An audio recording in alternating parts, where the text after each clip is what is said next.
Hello VN fans, how you doing? It's Jordan here. Now today we've got a review of Yurukill on the Nintendo Switch. Now this was written by the main man, that is Miguel Marin. Go follow him on Twitter with the links in the description. These are his words, not mine. Let's see what he thinks.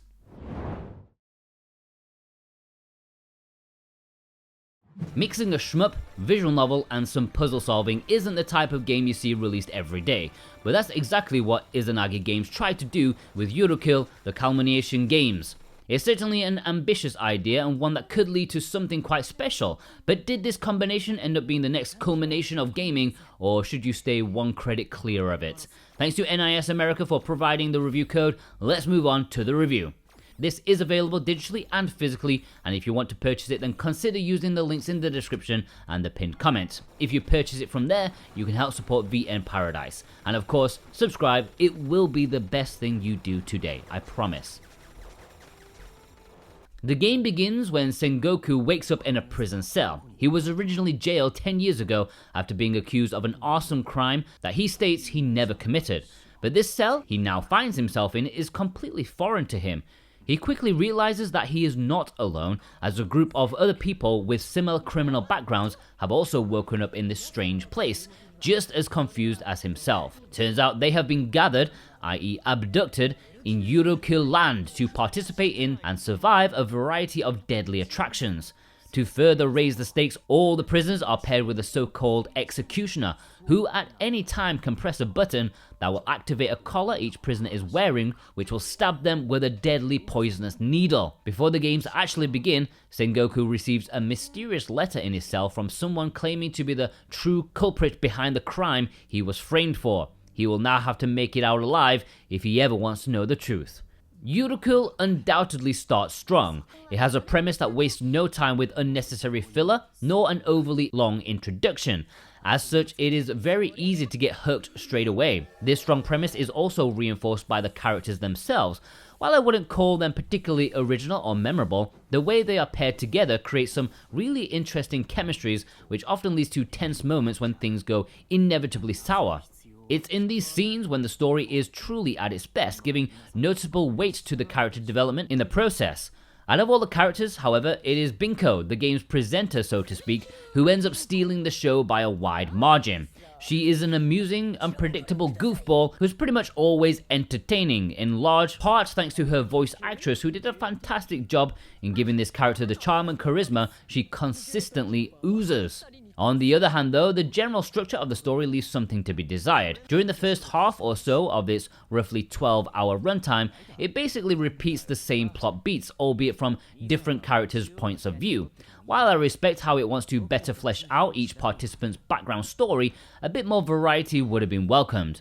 Not only that, but once those characters' focus chapters are over, it feels like the game begins to lose focus, almost as if they're just improvising at that point. And then it all ends with a rather weak final act, which, to top it all off, leaves a post-credit cliffhanger scene hinting at a possible sequel. First of all, that cliffhanger doesn't make much sense with the information that's being given to you throughout the game, and secondly, I can't help but feel the developers are slightly overestimating the appeal of a shmup visual novel crossover. While I might end up being completely wrong, and hopefully I am, but I simply don't think combining two niche genres into a single game results in a mainstream product that gets enough sales to guarantee a following installment.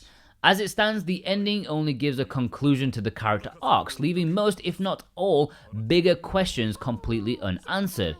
It's probably worth mentioning that while the game gives you, from time to time, choices to make, those don't affect the story at all, so don't go in expecting multiple endings or different routes.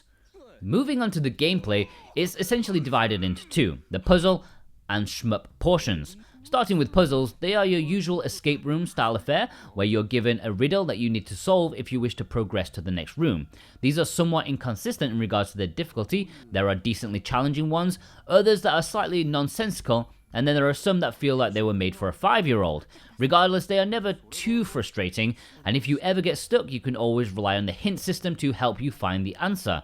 There are some puzzles where picking the wrong choice leads to an instant game over, but even then, if you fail them, the game immediately loads you directly before the said choice, basically erasing any sense of danger the scene might have. Still, the majority of the puzzles were enjoyable enough that I didn't have much issue with this part as a whole, although I would say it occasionally gets a little bit pixel hunting for my tastes. As for the shooter portions, it was unfortunately a bit of a mixed bag. On the plus side, this edition certainly does not feel like an afterthought.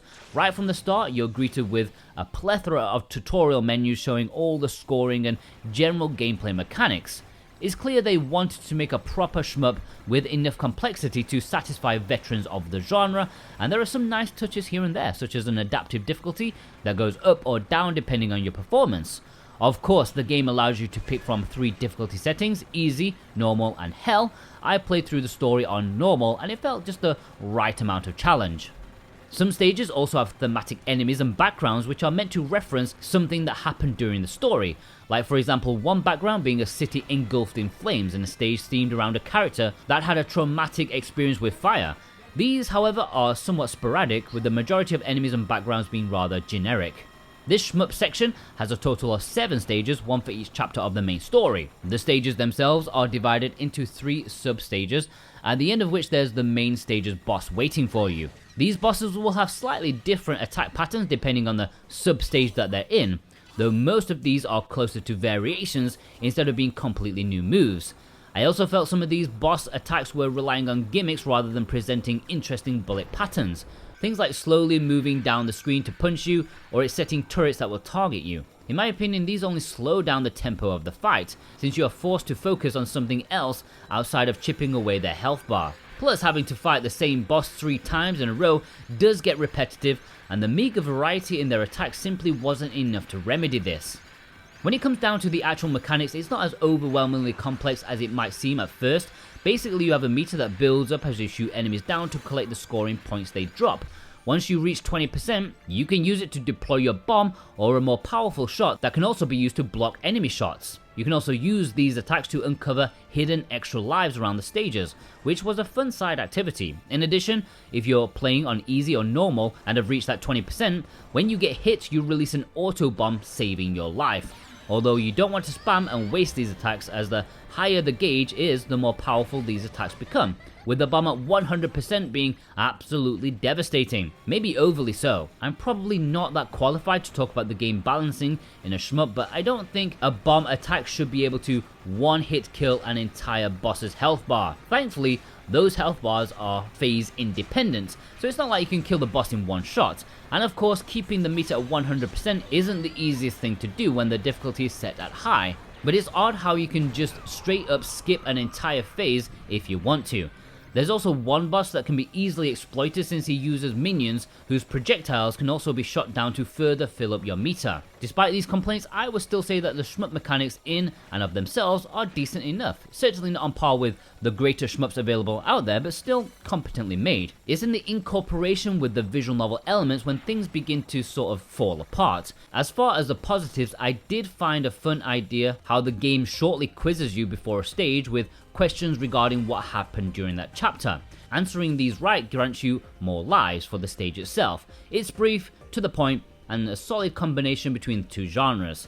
The issue is that once you take off, you get constant interruptions of either character conversations or more like quiz-like sections during boss fights. This considerably drags down the pacing, in particular during the first 4 or so chapters of the story, where you're basically being told the exact same things. Fortunately, clearing the stages in story mode unlocks them in the scorer type mode, where you can play them as a regular shmup. This mode also includes an online leaderboard, which wasn't available at the time of writing this review, but regardless, it's a good addition. That being said, I question how active or competitive this leaderboard is going to be. I'm simply not sure the type of shmup player that likes to chase scores is willing to sit through a 12-hour visual novel just so they can unlock that shmup stage.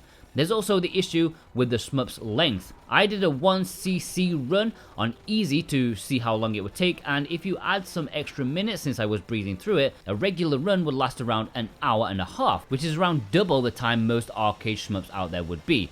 This is noticeably long if you're planning to memorize some of these bullet patterns. And while there is a training mode, it only allows you to replay an entire stage, not letting you pick the sub-stage, let alone a boss fight itself. Moving on to the presentation, and in this regard there's quite a lot to praise. The way the characters slide in and out of frame gives the game a really dynamic feel. There's also some nice touches in the UI, such as lines surrounding the sprites changing depending on the mood and delivered line. Moreover, the character designs themselves are quite fantastic, with nicely detailed sprites that fit the mood of the story perfectly. It's certainly a game with lots of visual personality, but even so, there are some areas where it kind of lacks. For starters, there's barely any unique CGs. There's a couple right at the ending, but that's about it more or less. It's really a shame since there were plenty of scenes that could have been so easily elevated with a simple CG thrown in for good measure. I also think that the shmup parts could have done with a bit more visual flair, especially regarding enemy designs and such. It just feels rather plain in contrast with the rest of the game. Performance-wise, it's both good and bad news. As far as the good news, performance and frame rate during the shmup portions is solid enough. There's certainly some slowdown here and there, but while I wouldn't compare it to the PS4 or PS5 versions, it does feel like the usual intentional slowdown you see in most shmups. However, there are some other parts with performance issues that are just odd. For example, loading up the backlog takes quite a while, and every time you do so, the game completely freezes for a second. The game also crashed on me more than once, during the final boss no less, and while there's an autosave feature, it only works during the VN segment, so I had no choice but to repeat the entirety of the stage. Truth be told, it was only 45 minutes or so of gameplay, but still disappointing nonetheless. As for the translation, I thought it was rather good. The tone and register of the lines were properly conveyed and dialogues had a nice flow to them. There was, however, one puzzle that had to be changed due to it being strictly tied to the Japanese language in the original, and the result wasn't exactly smooth, as the solution to the puzzle was supposed to be more or less related to the narrative of the said scene. But to be honest, the original puzzle was just as obtuse, so it's by no means a big loss. So onto the final verdict. This would probably be the point of the video where I would say something along the lines of, this game is greater than the sum of its parts, but I simply don't think that's the case with Yurukill. It feels like both sides of the game are restricting each other. When I look at it from the VN side, it's clear that the chapters and overall narrative had to be strongly bound to a 7-stage shmup structure, but when you look at it from the shmup side of things, the need for a full narrative ended up bloating it, with unnecessary repeated boss fights and general sluggish pacing. I believe there's a recipe in here for a really interesting game, but unfortunately it ended up being overly formulaic, with the two parts not being integrated seamlessly enough. As it stands, Yurukill is a game that leaves you with a story that's heavily carried by its great premise, albeit one with a slightly lackluster conclusion, alongside a shmup that might be a decent time killer for a couple of days, but one that you will hardly end up investing your time into. A 6.5 out of 10. And there we have it. Many thanks to Marion for writing this review for us. Do go follow him on Twitter with the links below in the description, and check out some other reviews he's done for us, such as Loopers and 13 Sentinels. If you need more VN education, maybe you're new here due to the genre mix, maybe you came from the shmup stuff, then there's a couple of videos right here to help you out. Everything you need to know. We'll see you guys over there. Have a good one.